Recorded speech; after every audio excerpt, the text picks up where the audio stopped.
Hello, my name is Tessa and I'm an English literature student at the University of Reading.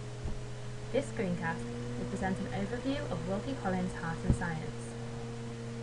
Wilkie Collins was an English novelist and playwright who wrote over 30 novels and was a close friend with Charles Dickens. Although his reputation diminished after his death, whilst Dickens' popularity bloomed, in contemporary criticism, Collins' reputation has moved from the margins to the mainstream. Popular Collins novels include The Woman in White, No Name, Armadale, and The Moonstone. Heart and Science was published in 1883, towards the end of Collins' life. The novel's title initiates the main question of the text: can the heart and science exist harmoniously? Heart and Science is an argument against vivisection. The main themes of the text are the vivisection debate, the heart in science, and science and religion. In the novel, following the death of her father, Carmina Greywell is sent to live with her aunt, Mrs. Galloway, who is a dispassionate and scientific woman. Whilst at Mrs. Galloway's, Carmina meets Ovid Vere, the son of Mrs. Galloway and a research scientist who feels strongly against vivisection. The two fall in love, however Ovid leaves England to get rest in Canada. Mrs. Galloway is acquainted with Dr. Benjulia, who has a reputation as a supporter of vivisection. Carmina becomes ill, and instead of aiding her recovery, Dr. Benjulia merely observes her condition deteriorate in the interests of science. Ovid returns and cures Carmina with the treatment he discovered in Canada. He publishes his scientific research proving to Dr. Benjulia that vivisection is not the only viable option in scientific research.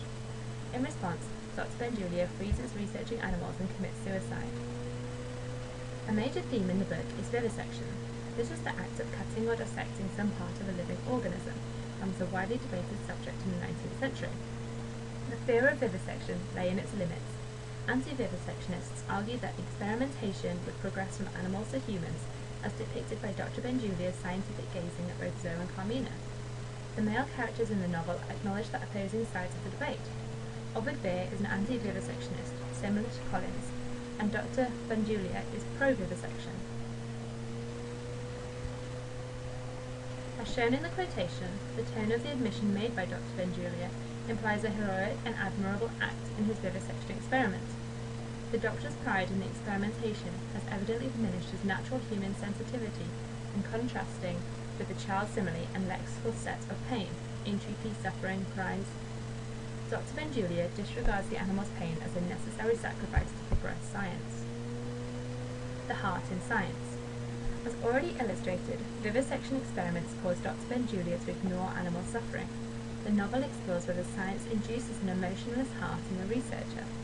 Ovid Vere's mother, Mrs. Galloway, also has a detached and matter-of-fact persona. As with Dr. Benjulia, in the quotation, Mrs. Galloway evidently sees little worth in the human acts of entertainment and generosity. The exclamatory tone reinforces her detachment from everyday activities and obsessiveness with science.